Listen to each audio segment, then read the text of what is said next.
How's it going? Welcome to today's Fertility Friday. I have to set a 15-minute timer. That reminds me, because that's all that Instagram allows me to repost.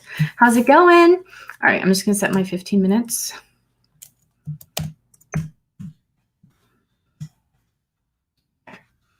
All right. All right, guys, how's it going? So if you have any natural fertility questions, you can go ahead and put them in the comments, and I will be spending some time answering those questions today. I would also love to hear where you guys are coming in from. My name is Hethir Rodriguez. I'm coming in from Colorado. We live at 7,200 feet. It's extremely cold here, but it's dramatically beautiful. I'm a natural fertility specialist. I've been working with couples for the last 14 years using natural therapies to help prepare their bodies for conception, whether that's all natural or preparing for medical fertility treatments, all of the above. And I believe that it's really important to feel empowered and supported and educated with all of your options when it comes to natural health and natural therapies, not only just in your fertility world. So that's what I'm about. So I have some questions to start with. Hey, Shoni. Hey, Tessa. Hey. Hey, Heather. Okay, so I've got some questions while I wait for your guys' comments to come in. There's always a lag. British Columbia, awesome. I love my Canadian friends. I've been making so many Canadian friends through Instagram. Absolutely love my Canadian friends. Okay. Hey, Catherine. Perfect. All right. So what are the questions? All right. So first, before I start, I have to use this spray because I have been teaching so many classes and talking so much that I've started to, my voice is like sore at the end of the day. So I went to the health food store and I'm like, I need something because I talk all day. So they gave me this professional strength Singer's throat spray. So hopefully that's going to help me out. The Caribbean, awesome. I'm from the Virgin Islands, England, awesome. Okay, so if you guys have questions, you can put them in the comments. Hello, hello. Hey, Grace. Am I able to have a baby if I have an absent period for 2 months now? My doctor's not supportive. So, okay. Here's where I would kind of start with that question. So your period is absent. That's your body showing you there's different signs that there's something going on, right? Some type of hormonal imbalance or something that needs support. There's a lot of reasons someone can be missing periods. So you definitely want to explore that and start to support your body. It could be nutritional deficiencies. It could be hormonal issues. It could be stress. There's all kinds of things that could be happening. Some options for you is to start fertility charting and to kind of look at your cycle, see if you're ovulating. You can ovulate without a period. Not super common, but it is possible. And just to learn more about yourself. So you want to it always goes back to the 5 pillars to make sure that you're taking care of those for hormonal health. So it's going to be to cleanse and support your liver. It's going to be to nourish your body with foods, really nutrient dense foods. A lot of us are actually nutrient deficient, even in our modern cultures, because of all the processed foods that we're eating. So eating a whole food based diet with lots of variety. The next is going to be to protect your body from external compounds that mimic hormones. That can mess up a cycle in the hormones as well. Help to balance the body. You can use herbs for that. You can use essential oils depending on what your needs are. And then you're also wanting to do self-care to help increase circulation, help reduce stress, those types of things. So I know it's a big list, but that's what it comes to. There's not just like one herb or supplement that you can take when the hormonal cycle is so complex that all those different areas, it's ideal to support, especially if you don't know what's happening. You're going to want to do those things if you know or if you don't know. So that's all going to bring health and be really supportive. Are soy products detrimental for fertility? It's going to be, my answer to that is like, it's going to depend. Soy products, they can actually be therapeutic in a way because they are phytoestrogen type food, but they're a little on the stronger side. So if someone might be low in estrogen, sometimes they can be beneficial. But what I find is people go way overboard when they're they're like, oh, I need phytoestrogen foods or herbs or whatever. And they just go crazy. You don't really need to do that. I think soy products that are fermented, those types of things I think are healthy, like tempeh, tofu in normal amounts. It's more like the fake processed meats where soy ends up being really concentrated, processed soy protein powder. I don't know who really eats that, but it's out there. I think that's kind of where more of the issues are going to come in. Soybean oil, that's for other reasons though. And soybean oil is in a lot of salad dressings. How often should hormones be tested and checked? I think if you've been trying to get pregnant for a while, if you're over 35 and it's been like 6 months, a year is kind of what they say, then go ahead and get tested so that you know what to focus on if there is anything hormonal. The only thing is the tests don't always find every single thing, because we have a lot of people who come back with like unexplained infertility, but they've been trying for years and they haven't gotten pregnant. There's something going on. So the test can be very helpful. I really do like fertility charting in addition, because that will tell you so much about your cycle and you can take steps for that. Are there some natural ways to support the liver? I've completed the fertility cleanse in November. I just got lab testing done. My liver enzymes are elevated following a paleo diet. So there's lots of different ways you can support the liver's natural function in everything that it does. One of my favorite herbs for that is milk thistle, dandelion. Those are all very gentle, supportive, but you want to do daily actions. Like a lot of the way that we are, at least in the United States, is we're super extreme and are like, okay, we're going to do this crazy thing and we're going to do it once and be done. The consistency is more important. Look how cute my little mug is. This is me and my family. We went to the ice castles. We go there every winter. The firemen make these crazy castles. They like blow fire hoses and they make these castles out of ice. It's a cool side benefit of living in a freezing town. So you want to do something on a daily basis to help support the liver. Also reducing your exposure to toxins. So switching out, doing ditch and switch in everything of your home, your cleaners, skincare, hair care, those types of things. You can do it over time as you run out of stuff, or you could do it all at once, depending your budget and your personality style.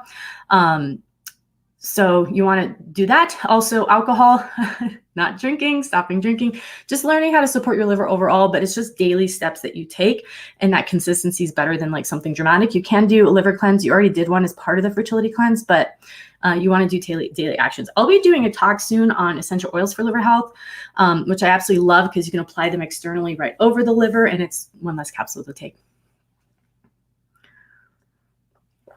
Mary, go ahead and send me a message. That question is going to be a little too complex to answer in this format, but I'd love to connect with you. Is maca beneficial even in regular cycles?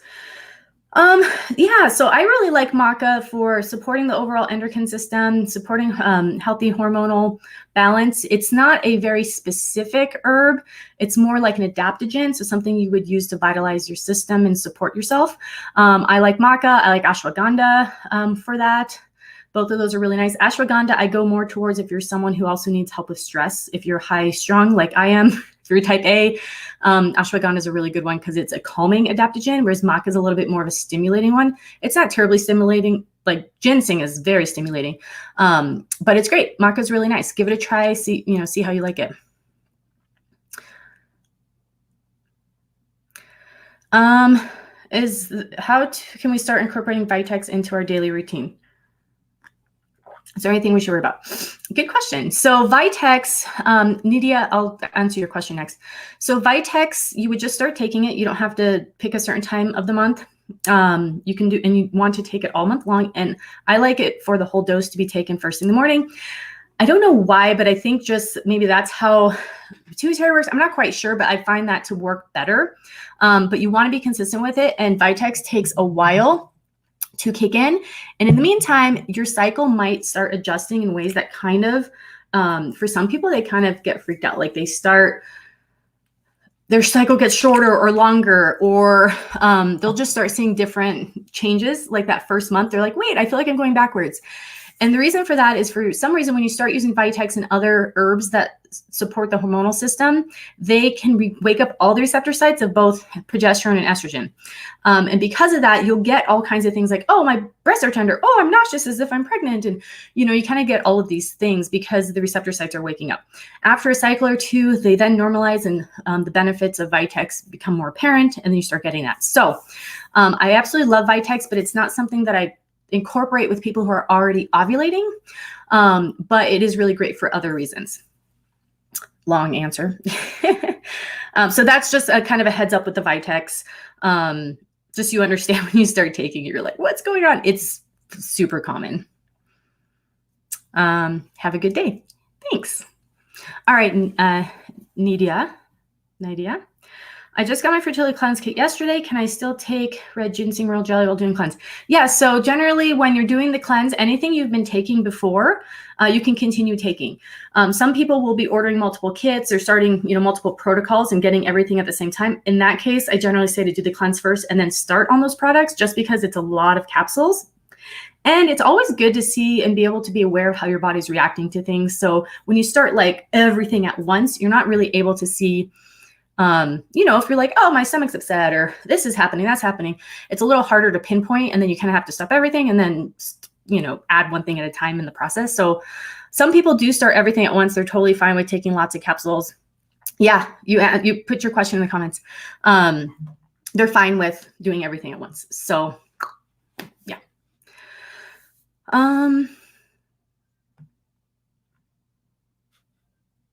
What do I think about Chinese herbs and supplements, specifically wheat germ oil, EPA, L-arginine, royal jelly? So those aren't Chinese herbs. Those are just supplement. Well, yeah, those are supplements. So Chinese herbs, I'm not a Chinese herbalist. I do work with a lot of similar herbs that they would work with, like white peony. What is another one? Oh, there was another one. I'll remember it in just a second. But the way that we approach it is just different. I was trained in Western herbalism, so I work a lot with kind of signs from the body and the communication from the body. And from those different things, learning what steps to take and what that means. I also work a lot with nutrition and helping support the overall system. Chinese herbs, it's just another practice, absolutely amazing other type of practice. There's so many different rivers to the ocean. So my only thing with Chinese herbs is, for a lot of people, if you're making the teas, it can be very hard to be consistent because they taste horrible. Because you're having to taste, most herbs are bitter. Most herbs don't taste good. That's just my only feedback. I've taken Chinese herbs before and, all of that. I just know I could not do that for a long period of time because of the flavor.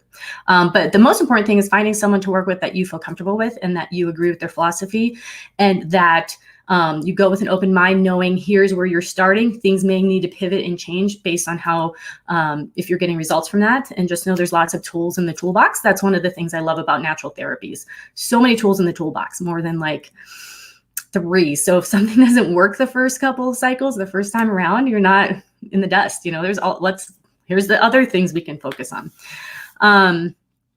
I'm receiving my fertility cleanse and endo kits. I'm excited to get started. Awesome, I hope that you received the invitation to get to the private community. Look in your email for that, because you can get one-on-one support while you're starting your products there. Thoughts on pre-seed lubrication. So lubrication. So it's important to use lubrication that's going to be sperm friendly. There's a lot of lubricants that actually are not. Also, a lot of them contain petroleum, which is a form of plastic. So having a healthy lubrication is good. Pre-seed, I think, is fine. There are some chemicals in it I'm not crazy about. What you want to look for is a water-based lubricant. You can find a lot of them at health food store. That's kind of the direction that I would prefer to go, just because I don't like a lot of added chemicals to my area, my body, that absorbs things very rapidly. Trying not to say the V word today on Instagram. I don't think I could go a day without it, but I'm taking CoQ10. Can I take maca or Vitex along with it? So when it comes to like herbs and supplements, it is pretty rare there's things you can't take together. They all work really well together.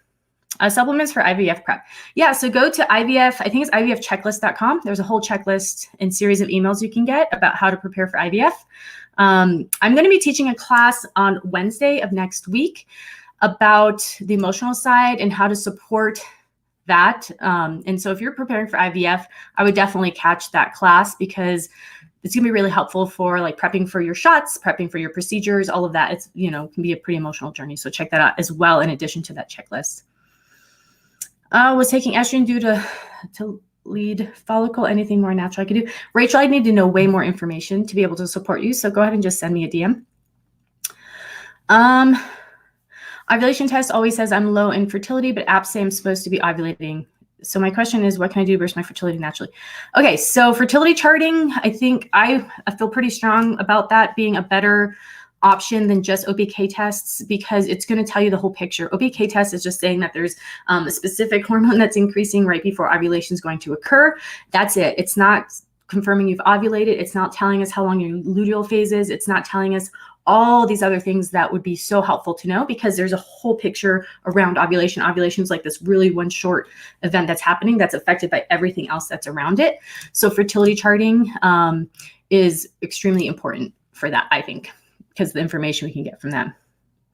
Will Vitex negatively impact you if you're already ovulating? It could change your cycle. It's not necessarily going to make you stop, but generally if people have a really nice cycle and the rhythm is like, I wouldn't really use Vitex just because of the changes it can make. There's other herbs that can be supportive for other factors within the month that I move towards. I hope that makes sense. I know that sounds like whatever I just said sounded like a riddle. I'm sorry. DM me. I can help you with more specifics if that made no sense. Is that only for the cleansing kits of the private community? I signed up. No, it's for all of our customers. Anyone who has shopped with the Natural Fertility Shop can get access to that community. You should have an email that went out to you right after your order. If not, reach out and we can get you in there. What can help improve spermatility? So there's lots of different things. I have a whole guide. God, is it malefertilitychecklist.com? I believe you can start there. Diet, herbs, supplements, supportive things for that. It is a lifestyle, all the lifestyle factors in place, but we've gotten amazing feedback. So if you can't find that, just go to naturalfertilityinfo.com and type in what you're looking for and you'll totally find them. I'm struggling with ovulating and getting a period. From Allie. Allie, reach out to me. Send me a private message in Facebook. I can ask you some more questions and we can kind of talk about the 5 pillars and different areas to look at the lifestyle factors to help support you. Yeah, look at your emails. Perfect. Any foods, okay, I have to get off here in a second. Any foods or herbs to counteract endometriosis? So when it comes to endometriosis, it's going to be a multi-step approach. My answer to everything. But you have to understand, like with endometriosis, there's a lot of things happening. There's the endometrial lining that's growing and shedding every single month. So when things are growing in the body, there tends to generally be excess estrogen type of things. So that's one area of focus. The other area of focus is helping the body to deal with inflammation and its natural ability to deal with that. So eating foods that are anti-inflammatory, herbs and supplements that are anti-inflammatory, supporting the liver so it can help with that extra hormone metabolism, eating high fiber because that's how you get rid of excess estrogen, poop it out. So kind of, a lot of different factors to that, but those are some places to start because it's not that we're like, oh, we're going to get rid of endometriosis, then you can get pregnant. It's more like you manage it with lifestyle factors and you're able to get pregnant. So they're kind of alongside each other. But you want, depending on where it's located, depending how much pain you feel from it on a daily basis, those are other areas that steps can be taken to help manage that. Okay. Perfect. All right. So if I see so many questions coming in, if you didn't get your question answered because of the time frame I've had today, go ahead and send your questions on whatever platform you are on. If you're on Facebook, send a private message. If you're on YouTube, you can put a comment here in the video or send a message. And then on Instagram, go ahead and send me a direct message and I'd be happy to help. Awesome. Well, thank you guys so much for joining me. I hopefully will be reposting this if it lets me. But I hope you guys have an awesome weekend. I will talk to you again soon.